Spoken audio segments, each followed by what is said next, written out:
like a king. You can act around now, say the same thing. They chasing the fame, they all want the name, but they ain't got what's running through these veins. Say I walk like a king, talk like a king. You can act around now, say the same thing. They chasing the fame, they all want the name, but they ain't got what's running through these veins. Make way for the king.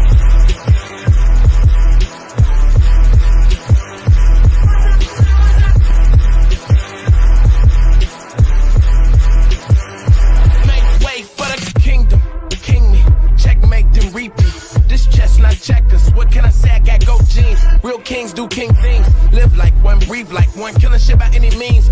Everybody can't lead like one. Nah, is it really me? Gotta check and see my legacy like royalty, and I act like it. If you know better, act like it. Look at me now, you can't hold me down. So give me the crown. Say I walk like a king, talk like a king.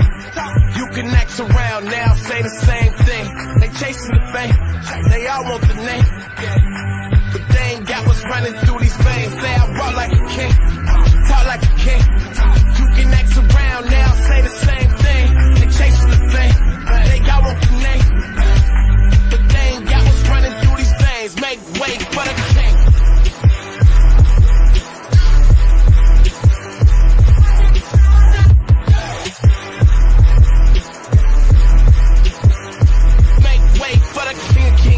Stretch, no limousine. If you talking winners, gotta intervene. I'm the biggest one of those you ever seen. I'ma need a crown. I'm the only one that ever held it down at the tip top. People flip flop every day. Not I top 5. I'm a big shot. I'm the one that wanna take the big shots. Big balls, big rings, big rocks, big bag, big moves, big cars, big man, big plan. Get lost. We've been this wrong.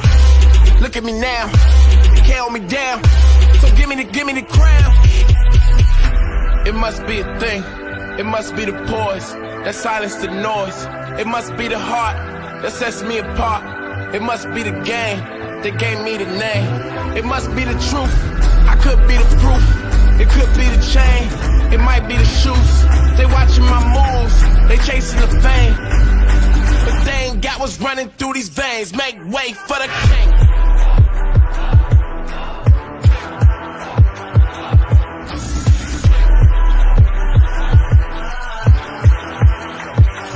Make way for the king.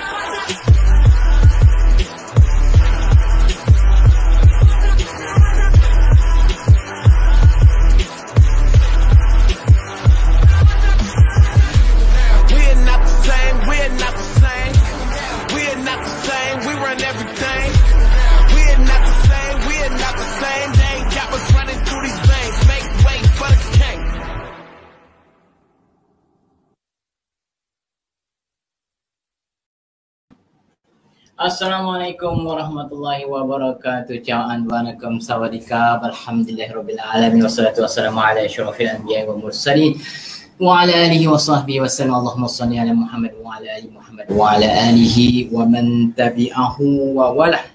Alhamdulillahirabbil alamin. Segala puji bagi Allah. Hari ini kita dapat bersiaran dengan topik yang seterusnya. Saya Husnizam Husin. Malam ini saya akan berkongsi dengan anda tentang peraturan otak, brain rules, yang telah dinukilkan oleh penulis Barat John Medina. So sekarang ni apa yang kita nak buat? Kita nak tengok apakah fungsi otak, apakah cara ataupun kaedah otak ini menerima maklumat. So daripada pengetahuan tersebut kita boleh optimumkan untuk kita mengawal otak kita, optimumkan untuk kita mengawal otak orang lain. Bagaimana kita nak manipulate otak mereka untuk mendengar saranan kita, untuk mendengar apa yang kita nak ucapkan. So itu adalah konsep apa yang kita akan belajar hari ini. So Dr. John Medina, dia adalah merupakan pakar dalam bidang otak ni, dan dia juga merupakan profesor di bioengineering di University of Washington School of Medicine, di sekolah perubatan, dan dia juga adalah merupakan director Brain Center for Applied Learning Research at Seattle Pacific University. So dia banyak membuat study, banyak membuat kajian tentang orang kata kekuatan otak ini. So hari ini kita nak belajar bagaimana untuk kita optimumkan penggunaan otak. Bagaimana kita nak optimumkan untuk kita manipulate otak kita dan otak orang-orang yang mendengar apa yang kita cuba nak sampaikan. Alright. So kalau anda adalah di bidang education, anda adalah trainer, anda adalah tenaga pengajar, anda adalah guru, cikgu, anda adalah dalam bisnes pembangunan otak, pembangunan minda. Jadi anda perlu dengar hari ini, perlu perhati betul-betul bagaimana untuk kita optimumkan penggunaan otak kita. Okay? Dan kalau anda ibu bapa, juga kita adalah merupakan orang kata pendidik di rumah untuk membangunkan otak anak-anak kita. Jadi bagaimana untuk kita cuba dapatkan perhatian daripada anak-anak kita. Bagaimana untuk kita cuba dapatkan perhatian daripada learners kita, daripada anak-anak didik kita, agar mereka dapat absorb information yang cuba kita sampaikan dengan baik, dengan optimum, dengan berkesan. So itu yang akan saya kongsi dengan anda sekarang. Okay. So, yang pertama kita perlu pastikan bahawa otak kita mendapat exercise senaman yang cukupnya. Bukan otak lah yang kena exercise, tapi tubuh badan kita ni tuan-tuan dan puan-puan, tubuh badan ni kita perlu exercise selalu. Kita perlu bersenam selalu. Semalam saya ada kongsi tentang stress management, di mana untuk mengurangkan stres kita kena senam selalu. Sama juga untuk menyihatkan otak kita, untuk memastikan otak kita cukup oksigen yang dipam ke otak kita. Jadi kita kena exercise selalu, kena senaman selalu. Bila kita senaman selalu, kita sentiasa senaman, oksigen sampai ke otak kita dengan cantik, dan otak kita akan jadi fresh untuk menakul, untuk berfikir, dan untuk orang kata untuk mendapat simpanan data yang lebih banyak daripada semasa ke semasa. So that's sebab anak-anak kita juga, tuan-tuan dan puan-puan, perlu kita didik mereka, perlu kita orang kata halau mereka keluar dari rumah lah. Tolong petang-petang ni pergi main bola sepak ke, tapi zaman PKP ni janganlah. Pergilah main badminton depan dengan adik-beradik kita. Pergi main badminton ke, just lari setempat ke, jogging dan sebagainya. Pergilah, tolong kita paksa anak-anak kita untuk exercise kita. Kalau kat rumah ada treadmill tu, suruh dia naik treadmill. Sebab apa? Otak memerlukan oksigen yang cukup untuk menakul, oksigen yang cukup untuk menyimpan data-data, untuk menyimpan memory, untuk recall memory. Jadi kita perlu pastikan kesihatan otak kita dengan memastikan bahawa tubuh badan kita sihat. Bersenam, tuan-tuan dan puan-puan. Yang kedua, tuan tak nampak ni, bagi saya besarkan sikit. Saya besarkan sikit. Tapi muka saya pula tak nampak kan? Tak apa, muka saya tak penting. Ini poin yang penting.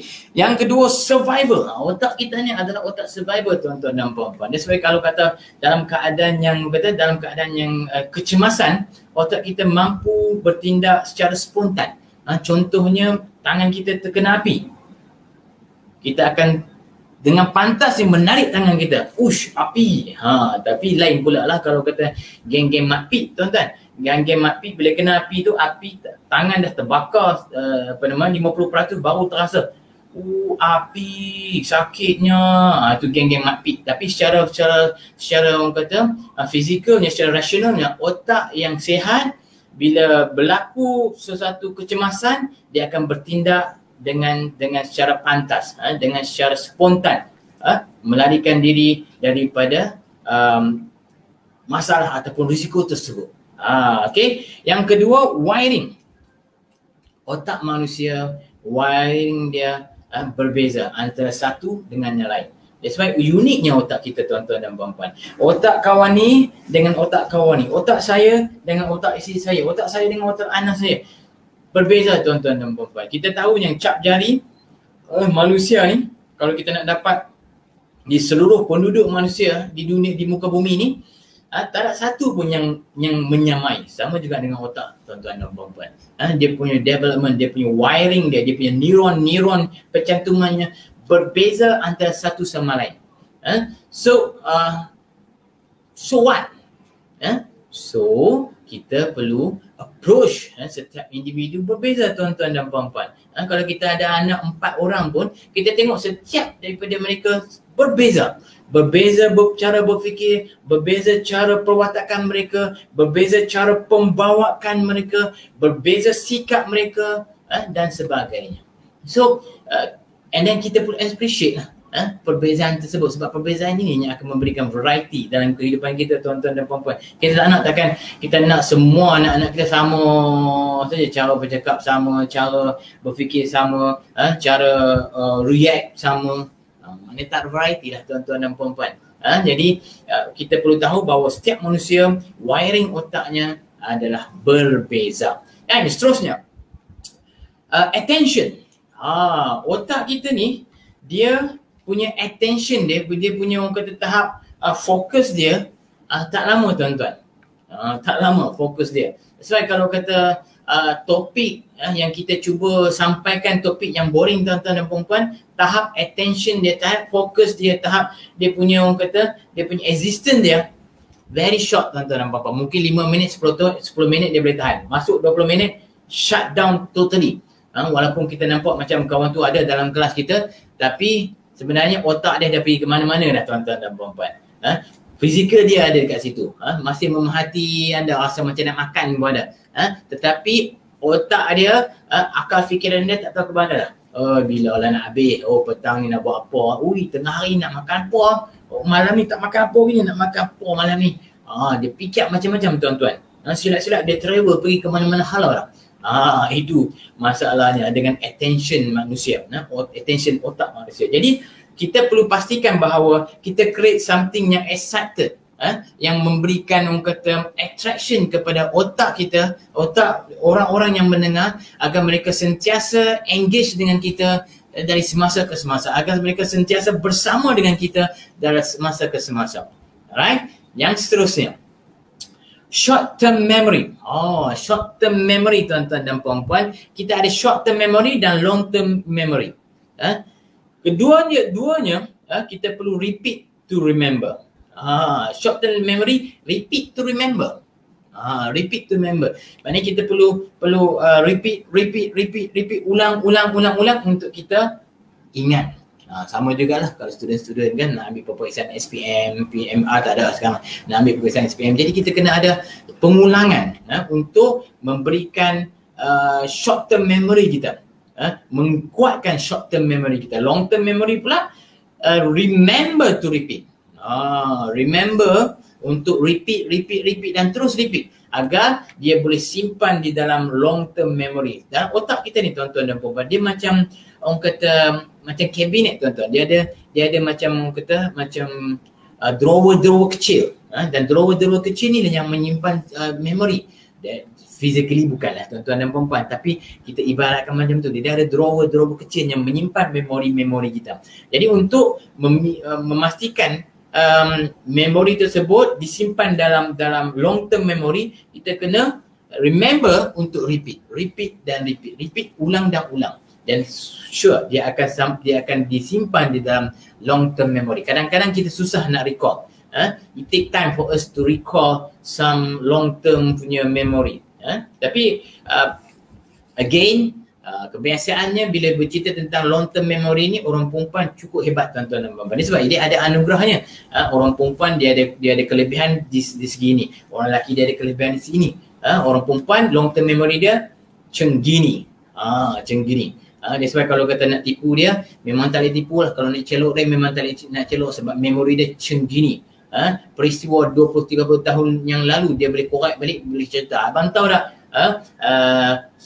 tahun pertama abang pernah curang dengan saya, dia nanya penyakit. Nanya jangan cari pasal. So jangan dah curang dengan orang perempuan ni. Okey, yang seterusnya, otak kita perlukan tidur yang cukup, tuan-tuan dan puan-puan. Ini poin yang ke-7. Otak kita perlu tidur yang cukup, perlu rehat yang cukup agar kita mampu memberikan orang kata dia punya kesegaran otak kita untuk menjalankan fungsi otak tersebut dengan baik. Jadi kita perlu pastikan otak kita mempunyai tidur yang cukup. Tidur yang cukup ni, tuan-tuan dan puan-puan, bukannya kita kata pukul 9 sampai pukul 6 pagi tu tidur cukup lah. Not necessary, tuan-tuan. Kadang-kadang kita tidur pukul 9 sampai pukul 6 pagi, Kualiti tidur kita mungkin 1 jam 2 jam saja, 3 jam 4 jam sahaja. Sebab apa?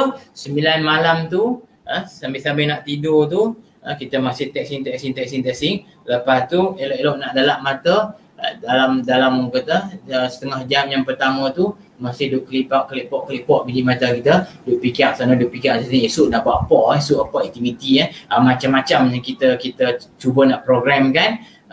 Lepas tu tengah-tengah malam tu terjaga pula, pergi kencing pula, pergi bilik air. Lepas tu masuk bilik air, nak start balik tidur balik, jadi orang kata dia kacau dah. So ini yang masalah yang kita berlaku. So tak perlu sebenarnya tidur yang panjang tuan-tuan dan puan-puan untuk dapat tidur yang berkualiti. Tidur yang berkualiti ni kita dapat tidur nyenyak tanpa mimpi-mimpi, dan kita dapat kesegaran bila kita bangun tu, wah segar. Jadi tak perlu sebenarnya tidur sampai 8-9 jam tu sehari tuan-tuan dan puan-puan. Cukup sekadar 3 jam 4 jam yang berkualiti dan kita bangun, kita boleh melaksanakan tugasan kita. Sleep, tidur yang berkualiti tuan-tuan dan puan-puan, tanpa diganggu oleh apa-apa lampu, suara, bunyi dan sebagainya. Itu yang tidur yang berkualiti tuan-tuan dan puan-puan. Yang seterusnya, stres. Tolong tuan-tuan dan puan-puan, otak kita pun tak boleh nak terima terlalu banyak stres dalam kehidupan. Take it easy tuan-tuan dan puan-puan. Dalam kehidupan kita ni, stres, masalah ni memang bersilih berganti, dan kita perlu faham bahawa masalah ni akan selesai. Masalah ni akan kita hadapi, dan at the end dia akan berakhir. At the end dia akan berlalu. Semalam saya cerita tentang stress management. Kita cerita tentang dunia ni yang kita duk kejar, yang kita duk bergaduh, yang kita duk berebut macam-macam ni, hanya sebutir debu saja tuan-tuan dan puan-puan. Itu apa penemuan astronot di luar angkasa, bila dia orang berjauhan dengan bumi, jauh sangat, 100 juta tahun tak salah saya. Itu penemuan yang dia buat. Dia buat dia tangkap gambar, inilah bumi. Kecil saja, satu titik cahaya yang kecil sangat, seolah-olah macam debu-debu yang berterbangan. Itulah kuasa, itulah benda yang kita duk dengki, yang kita duk berebut, yang kita duk orang kata bergaduh satu sama lain. Itulah bendanya tuan-tuan. Itulah masalah juga yang selalu kita duk hadapi selama ni, yang kita rasa macam tension sangat, aku tak boleh dah, aku nak bunuh diri dan sebagainya. Itulah masalah sebenarnya tuan-tuan dan puan. Kecil saja tuan-tuan dan puan. Dunia ni it's just orang kata debu-debu yang berterbangan saja. Jadi tak perlulah kita nak take it too hard. Tak perlulah kita nak sesombong, bongkak, bangang dan sebagainya. Sebab apa? Sebab dunia ni hanya permainan. Dunia ni hanya sebagai pentas untuk kita melaksanakan kebaikan, untuk menjadikan bekalan kita di kemudian hari. Itu saja tuan-tuan dan puan-puan. So jangan stres lah. Minta doa kepada Tuhan, tambah-tambah untuk orang Muslim, orang Islam. Kita ada 5 hari tu, 5 masa yang terbaik tuan-tuan dan puan-puan, untuk kita kurangkan stres kita, untuk kita release kita punya stres tuan-tuan dan puan-puan. Macam mana? Khusyuk dalam solat kita, subuhnya, zuhurnya, asarnya, maghribnya, isyaknya. Kalau kita betul-betul fokus dalam solat kita tak sempat sebenarnya tuan-tuan untuk stres. Fokus dan khusyuk dalam solat, InsyaAllah kita tak akan stres dalam kehidupan kita. InsyaAllah kita beriman dengan Allah Ta'ala tu ada di samping kita. InsyaAllah Allah akan membantu kita. Allah akan membantu kita untuk melunaskan, menyelesaikan segala permasalahan yang ada dalam kehidupan kita, jika kita jaga solat kita dengan baik tuan-tuan dan puan-puan. Seterusnya, yang ke-9, sensory integration. Sensory. Kita kena orang kata aktifkan sensor yang ada dalam tubuh badan kita ni, deria-deria kita ni, deria rasa, deria dengar, deria lihat, deria sentuh dan sebagainya. Kita kena aktifkan. Melihat benda-benda yang elok, melihat daun-daun hijau, memegang benda-benda yang elok ni, agar untuk kita aktifkan kita punya sensory. Bau, bau benda-benda yang baik, benda-benda yang wangi. Sebab kalau kita ada di office, di rumah kita, dalam bilik master bedroom kita bersama isteri, kita wujudkan satu suasana dengan bau-bauan yang cantik, yang sedap di baunya. Agar apa? Untuk hidupkan sensor-sensor dalam tubuh badan kita, agar otak kita menjadi cergas, agar otak kita menjadi aktif dan terbaik sentiasa untuk melaksanakan fungsi otak kita sentiasa, tuan-tuan dan puan-puan. Yang seterusnya, vision. Penglihatan penting, tuan-tuan. Penglihatan penting sebab kalau kita tengok dalam apa jua yang kita nak sampaikan kepada audience, kepada siapa-siapa lah, kita punya anak didik kita dan sebagainya, penglihatan sangat penting. Penglihatan sangat penting. That's why kita perlu attract mereka dengan picture, dengan gambar, sebab pictures tells 1,000 words. Gambar ni dia menceritakan segalanya. That's why kalau kita tengok Steve Jobs presentation, dia punya PowerPoint slide dia very simple, tuan-tuan. It's just a photo. And this photo we explain everything. So tak perlu nak cerita panjang-panjang, tak perlu nak letak poin-poin 1, 2, 3, 4, 5 poin penuh PowerPoint slide. Tak perlu. Sebab pictures tells 1,000 words, 1,000 story, macam-macam. So attract individu-individu tersebut dengan vision mereka, dengan penglihatan mereka. Tunjukkan apa yang kita cuba nak explain, nak cerita, nak sampaikan. Dan ini penting, tuan-tuan dan puan-puan. Tapi again, kita perlu sedar bahawa setiap manusia adalah berbeza. Berbeza cara penerimaan mereka. Ada yang orang kata dia cukup tajam pendengaran dia. So dia belajar boleh tahan dengan orang kata dengan just mendengar, auditory.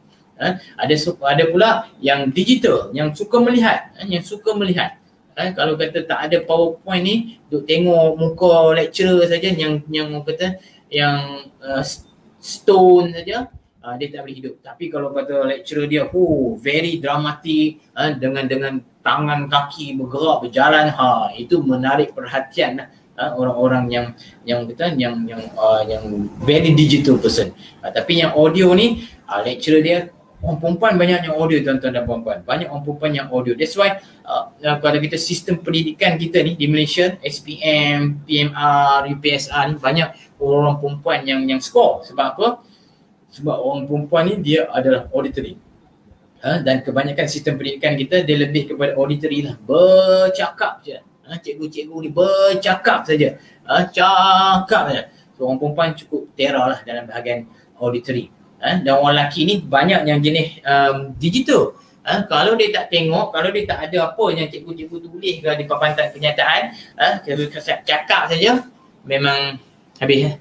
Itu yang terbelakang tu yang dapat markah curut-curut semua tu. Okay, termasuk saya lah. Saya pun orang lelaki juga. Saya pun macam tu juga lah. Tuan-tuan dan puan-puan, alhamdulillah dapat jadi cikgu juga lah. Yang seterusnya, rules yang ke-11, gender. Tadi saya katakan ada beza antara lelaki dan perempuan, dan banyak lagi sebenarnya perbezaan antara lelaki dan perempuan ni, tuan-tuan dan puan-puan. Tadi saya katakan orang lelaki, orang perempuan ni dia auditory, hebat auditory dia. Orang perempuan dia punya memory hebat, tuan-tuan dan puan-puan. Orang lelaki ni hebat tak mana? Orang lelaki ni dia hebat cara dia, tuan-tuan dan puan-puan. That's why kita dilahirkan ke dunia ni, ada lelaki, ada perempuan, ada besar, ada kecil, ada yang lemah, ada yang kuat. Orang lelaki ni patutnya dia sifat dia adalah kuat lah. So kebergantungan lah orang perempuan kepada orang lelaki untuk buat kerja-kerja berat ni, so lepas dekat orang lelaki. Orang perempuan tak perlulah kerja berat-berat, tapi jaga financial elok lah orang perempuan. Jaga financial management untuk keluarga elok lah jaga orang perempuan jaga. Okay, financial minister kat rumah saya orang perempuan jugalah. Alhamdulillah, minta duit anytime, ada saja, mesti dia bagi punya, jangan risau. So okey lah jadi financial minister kalau macam tu. Dia minta duit tak pernah dapat, mampu kering pokai poket ni buatnya aku tu. So itulah kelebihan antara lelaki dan perempuan ni, tuan-tuan dan perempuan. So kita saling melengkapi lah, tuan-tuan dan perempuan saling melengkapi. Orang perempuan dia punya memory cukup hebat. Orang lelaki ni dia surface saja, dia surface, dia tak ada ingat benda-benda yang detail ni. Orang perempuan kalau kata benda-benda hilang ni, pergi cari mak anda. Mak, tak mana tinggal stokin dah, lupa lah. Sekejap je pergi cari. Nah, kat sini. Hang letak, hang lupa. Mak, tak mana tertinggal apa nama buku ASB tu. Nah, kat sini hang letak. Apa hang ni orang perempuan. Orang perempuan dia macam tu, tuan-tuan dan puan. So dia letak barang kat mana pun dia boleh cari. Memang tak hilangnya. Orang lelaki, letak hari ni, esok lupa dah. Jangan kata minta sebulan lagi, esok tu lupa dah, tak tahu tak mana. Itu kekurangan lah bagi orang lelaki. That's why kita hidup saling melengkapi antara lelaki dan perempuan, suami dan isteri. So tolong melengkapi antara satu sama lain. Exploration, otak kita ni adalah otak exploration. So powerful, otak kita ni memang cukup berkuasa, tuan-tuan dan puan-puan. Kalau ditengok penemuan Albert Einstein, dikatakan otak ni masih hidup, masih segar, yang disimpan di salah sebuah museum di luar negara. Dan daripada kajian yang dibuat oleh saintis-saintis antarabangsa menyatakan bahawa otak Einstein ni adalah otak yang terhebat di dunia. Dan walaupun dikatakan hebat, hanya 1/10 saja orang kata potential otak tadi telah dieksplor oleh Einstein. Maknanya masih banyak lagi sebenarnya. Potential otak ni masih belum diterakai oleh manusia, tuan-tuan dan puan-puan.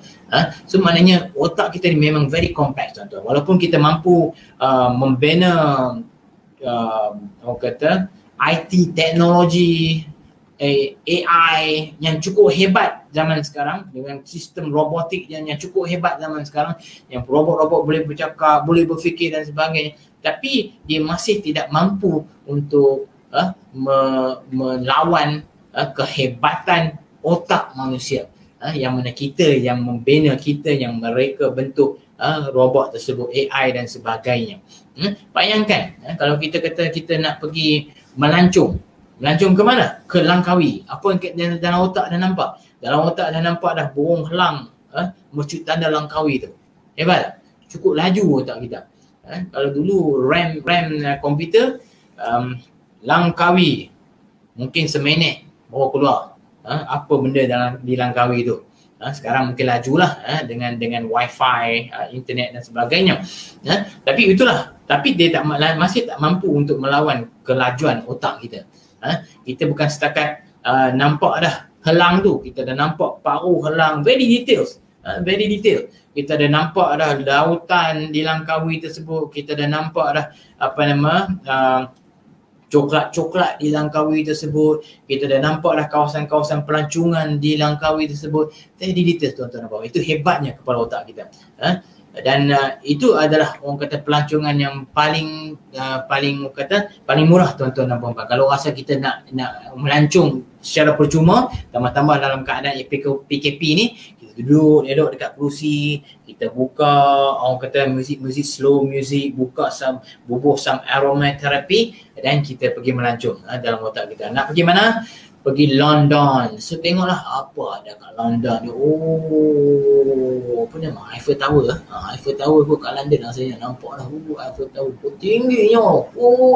Agak lama lagi. Pergi jalan-jalan.